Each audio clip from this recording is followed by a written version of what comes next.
En quoi l'engagement peut favoriser l'équilibre? En quoi parfois l'engagement, pour que rien ne bouge dans sa vie, c'est aussi un facteur d'équilibre?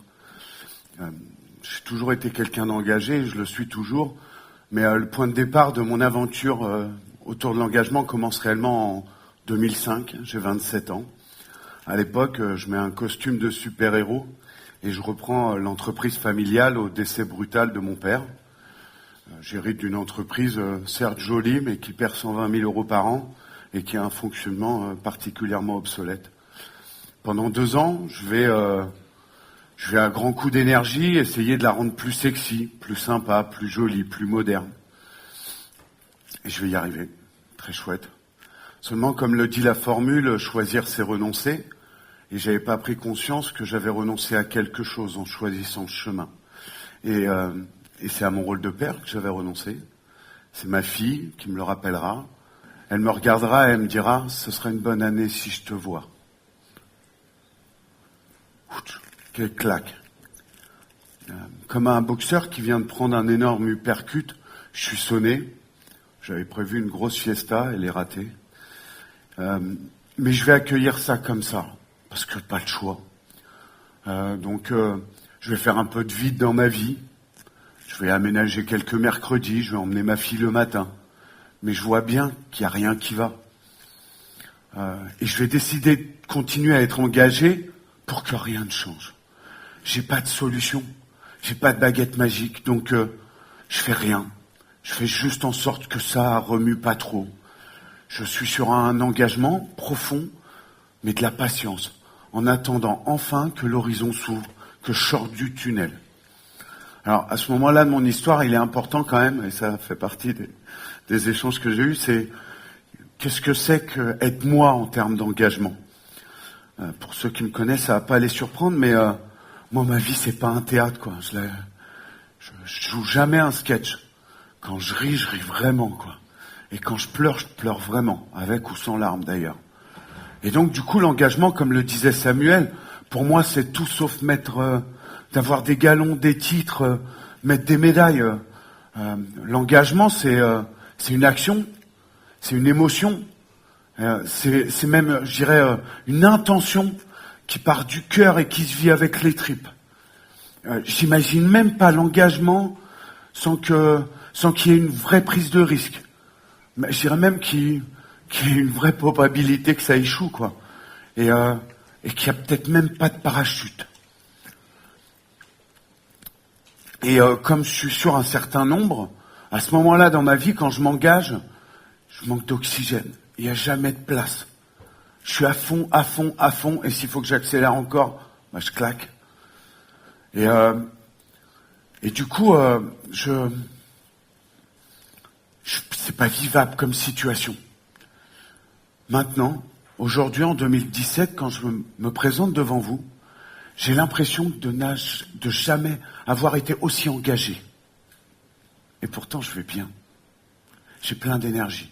Je suis président national du Centre des jeunes dirigeants, et je vous promets que c'est pas une mince affaire. Ça fait rire certains, ouais.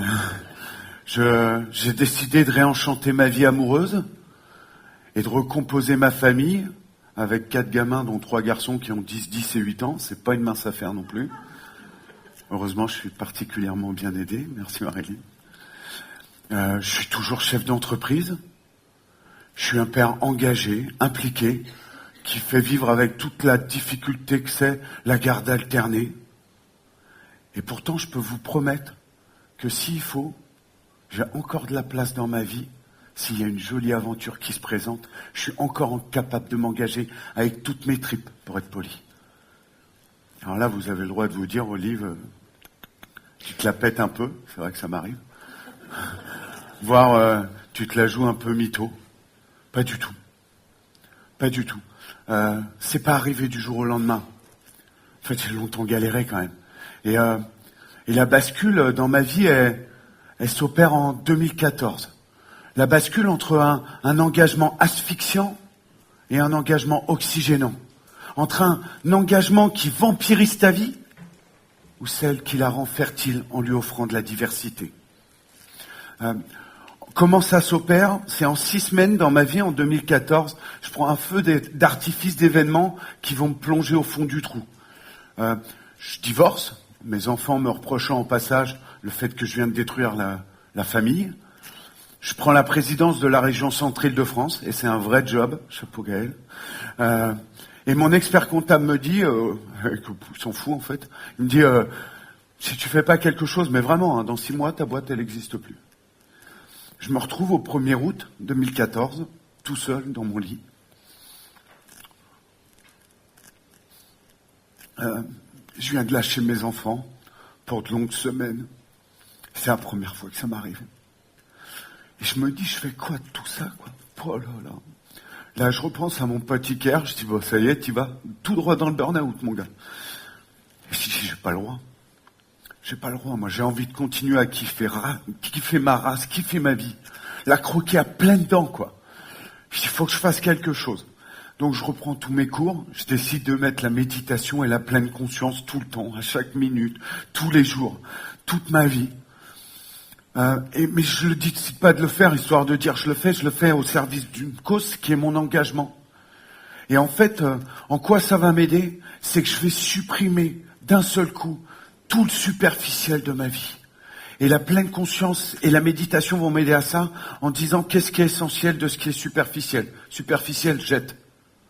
En mettant en conscience, en ne gardant que l'essentiel. Au risque de ne pas briller. Au risque de ne pas être aimé, au risque parfois que le travail que l'on fait ne se voit pas. Et si je devais vous passer un message, c'est que souvent l'essentiel, c'est invisible. Et passer du mec efficace que j'étais à un homme efficient, je vous promets, ça se voit pas vraiment. Et que quand on s'intéresse qu'à l'essentiel et on supprime tout le superficiel, parfois, on n'a plus de médailles, mais on a des souvenirs. Parfois, on n'a plus beaucoup de gloire, mais on a de la fierté. Puis parfois, on n'est aimé que de quelques-uns, et on n'a pas la sympathie d'un grand nombre, mais c'est du coup un chouette engagement. Merci.